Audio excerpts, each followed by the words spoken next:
Hey everybody, it's John O'Connor again, and today I'm going to be doing another video response, this time to David Breezendini's 5 GMing tips for my past and present self, which in turn is a video response to Rhaegar the Dragonborn's RPG tag 5 tips from the GM you are today that would give yourself starting out. Sorry about that, I'm looking at the actual video right now, and I had to wait for the little thing to pop up to show me the rest of it. So, tips that I'd give myself, for myself starting out, and I guess for today. I'm going to do this one, I guess, pretty quick. 1, don't be afraid to tell your players no. This is a problem I've had in the past. Someone comes to me with an idea and they're like, well, I really like this idea, and this character adds flavor and stuff. And not liking to tell people no, or you can't pretend the way you want to pretend.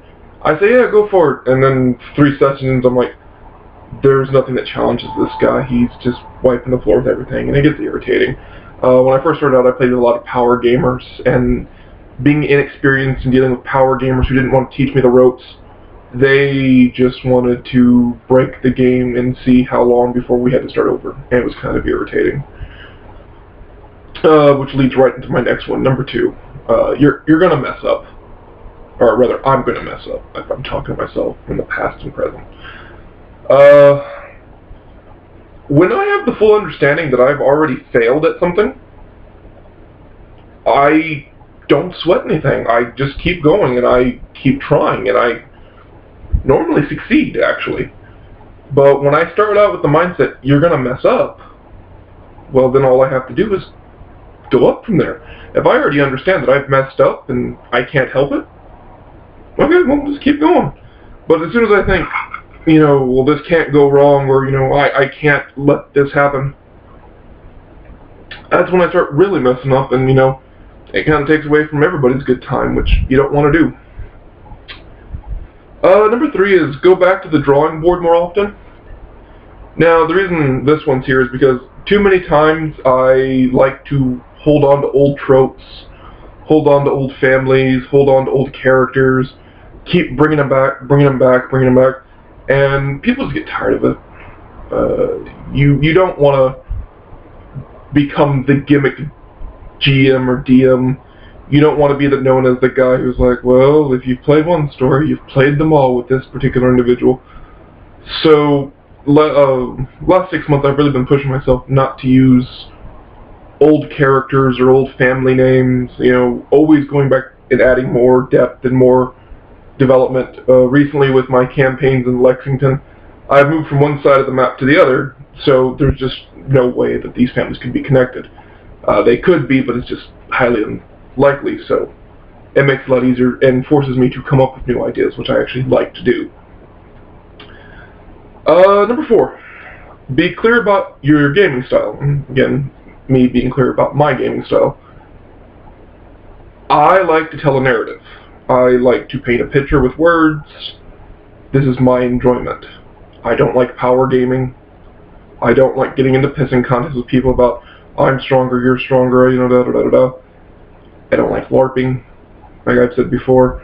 It's not that I don't it's not anything personal against LARPers, it's just not my cup of tea. So when I have people who want to show up dressed up as something, I'm going to make fun of you. It takes away from my enjoyment, you distracting me like that. Miniatures, I'm not a fan of miniatures. I'm very much a theater of the mind kind of individual. If I'm playing in somebody else's game and they want to use miniatures, I don't have a problem with it. But personally, when I'm DMing, I want you to tell me where you're at. You can ask me how far away is something, and I'll give you an answer, and you can tell me you can move forward. But when I'm telling you how far away something is, I choose numbers that aren't divisible by 5. And the reason I do this is because it adds a natural element to things. Well, how far away am I? Well, you're 3 yards away. That's 9 feet. So, you're using your mind, you're trying to think, well, I have this much movement.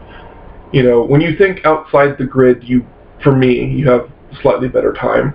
And my players have said, there were a couple times they fudged it, and they said, well, I didn't know exactly where I was. I said, but yeah, but it was kind of fun to think about it, wasn't it? And they're like, yeah. Sometimes they miss the game board and whatnot, because I did start out with that. But slowly but surely, we've kind of gone to enjoying it. I think they get a kick out of describing how they charge something, and whenever they kill something, I always ask, how do you take it down? Now that the map maker, Jonathan's DMing, I recently killed something in his campaign, and he afforded me the same luxury. Well, how do you take it down? So I had my Yuan-Ti Knight Samurai, use his short sword through the throat while holding his bastard sword in the other hand, and he just told everybody else around them in Undercommon, this group of drow, you can run now if you want, before pulling the sword back out. And the character obviously fell because it was dead. Number 5, and this is something I think everybody should be able to do. Don't be afraid to ask for help. This has been a shortcoming of mine in the past, especially when I first started out. I didn't want to admit that I didn't know everything. I didn't want to admit that I needed help. So the game sucked. I had power gamers trying to overrun me. I had rule lawyers trying to tell me how everything was supposed to be done. But nobody wanted to tell me how to run a game.